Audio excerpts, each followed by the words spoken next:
I don't know what went through my head that night, but if I could go back in time, I would have fled that party as if there was no tomorrow. It all started like an innocent joke, you know? That kind of game that we think controls, but deep down is a time bomb. And when I realized I was already locked in a dark closet with my own nephew, and what he whispered in my ear made me shake from head to toe. If you've played Truth or Challenge and thought you were going to be unharmed, it's because it never took the game seriously. In the beginning, it's all laugh and silly tease. But when alcohol enters the play and the challenges get warmer, the thing goes down. And Base Ugly. In my case, what was supposed to be a family night turned into a nightmare, or a forbidden dream, depends on the point of view. The game had no winners, only consequences. And now I'll tell you everything, every detail of this night that changed everything. But first, tell me here in the comments, have you got into such trouble? If you've been in that situation where the game became something else? Want to know if I'm the only one who got lost in the boldness itself? The party was at its peak.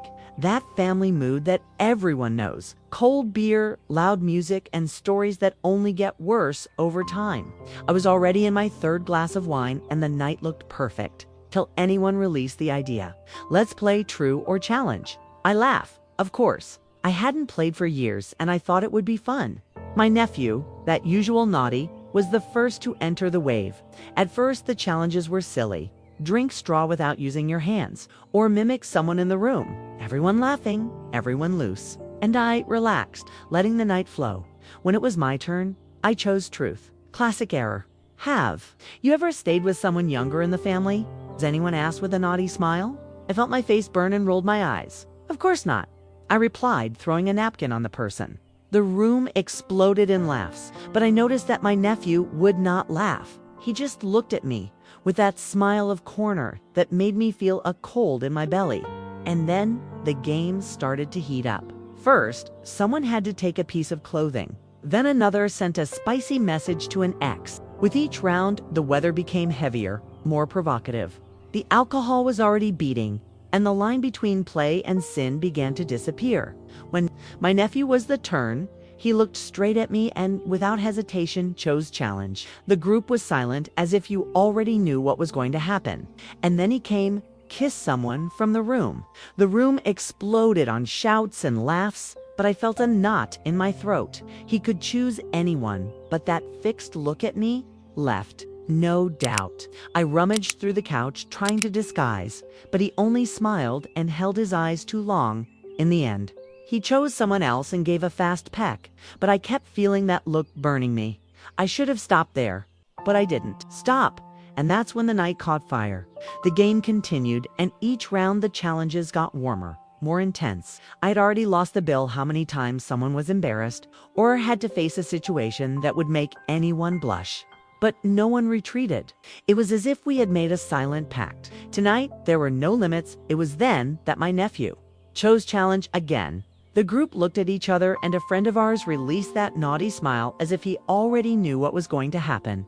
She launched the challenge. You have to choose someone to be locked in the closet for 5 minutes. Everyone laughed. It was a classic, right? That kind of challenge that always ends in laughing and false embarrassment. But at that moment, the laughter died in my throat. And there, who do you choose? Someone asked already with that tone of provocation. My nephew did not hesitate. His gaze landed directly on me, and I felt a cold in my pimple. The room was silent for a second, as if everyone was waiting for my reaction. You go, Aunt? He asked. With that half smile I already knew. Well, all the eyes turned to me. My heart fired. I could refuse, of course, but I didn't refuse. And look, it was not for lack of will. The closet was small, dark, and stuffy. Soon as the door was closed, I could hear the stuffy laughs outside. 5 minutes, that's all. I just needed to stand 5 minutes and leave as if nothing had happened. But you know how it is, right? 5 minutes can be an eternity. My nephew was silent for a moment. Could feel his breath, hot and close. The space was too tight, and my heart beat so hard that I was sure he could hear. Are you nervous? He asked softly, his voice hoarse, full of malice. I swallowed dry, trying to keep the composure. Of course. This is just a joke, I said, trying. to sound carefree, but my voice betrayed a tremor.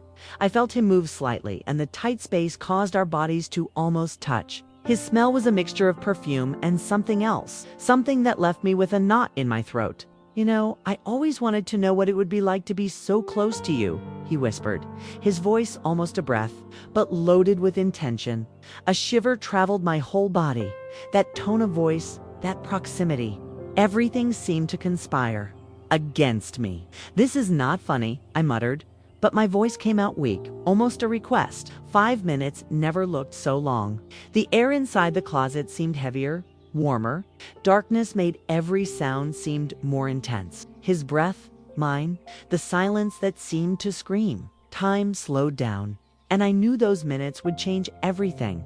My body was tense, each muscle alerts every inch of my skin, capturing the proximity of it. And then, without warning, I felt the warmth of his hand brushing my arm slightly.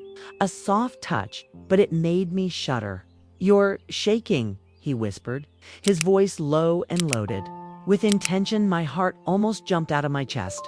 I didn't know if it was nervousness, alcohol, or adrenaline of the situation, but I knew something was very, very wrong, or very right. It depends on the point of view. "This is not funny," I muttered, trying to back down, but there was no room. To escape, the closet was too small, and he was too close. He was silent for a second and then leaned closer.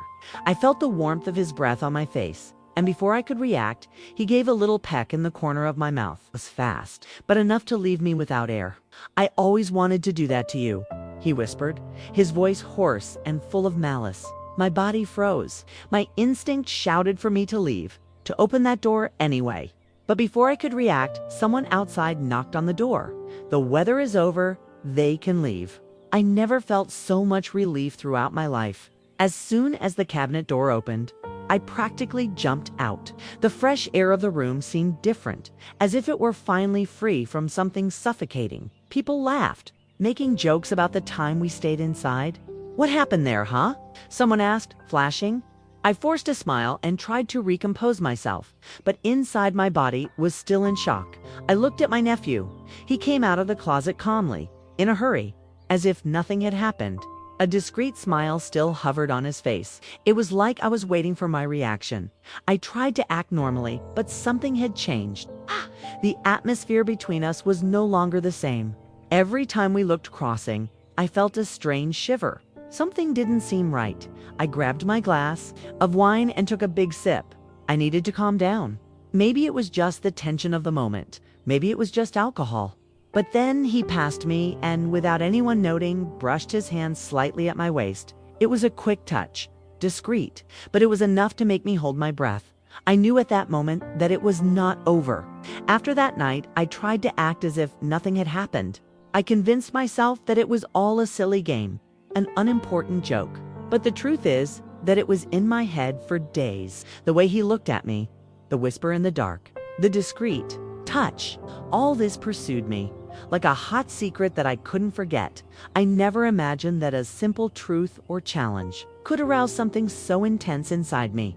I wondered 1,000 times if I had exaggerated, if it was something in my head. But deep down, I knew it wasn't. Some games exceed boundaries that should never be crossed. And sometimes, when we realize it, it's too late. That night, I learned a lesson. There are games that have no winners, only consequences. And the consequences, well, they can be as hot as it is dangerous. I tried to avoid it, pretending that nothing had happened. But every time we crossed our eyes, I felt a strange shiver. It was no longer like before. That eye, full of malice, reminded me of those minutes in the closet. And to this day, I wonder, what if I had refused that challenge? Would anything be different? Or, deep down, had this game started even before that night? Now I want to know about you. Have you participated in a game that got out of control? Have you been through a situation that made you wonder if you crossed a limit?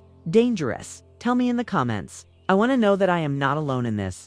This story made me realize that sometimes innocent games can take unexpected directions. We can't always predict where certain games can take us. And when we realize we are already in the midst of something we don't know how to get out, or if we want to leave.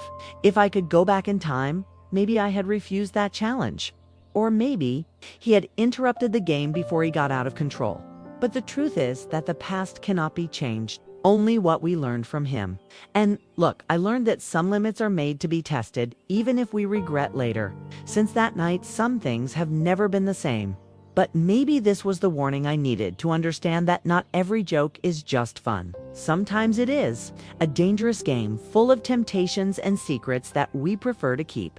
And you, have you been through a similar situation? Any game, a joke, or even a bet that got out of control and made you rethink the boundaries? I want to know your story. Tell me in the comments. And if you enjoyed this video and want more stories like this already, leave the like, subscribe to the channel, and activate the bell not to lose anything. Your interaction helps the channel a lot to grow and motivates me to bring more content to you. Hot content full of suspense and, well, you already know, so comment below and share this story with someone who needs to hear it or who needs to feel less alone in so much naughtiness. We see each other in the next video.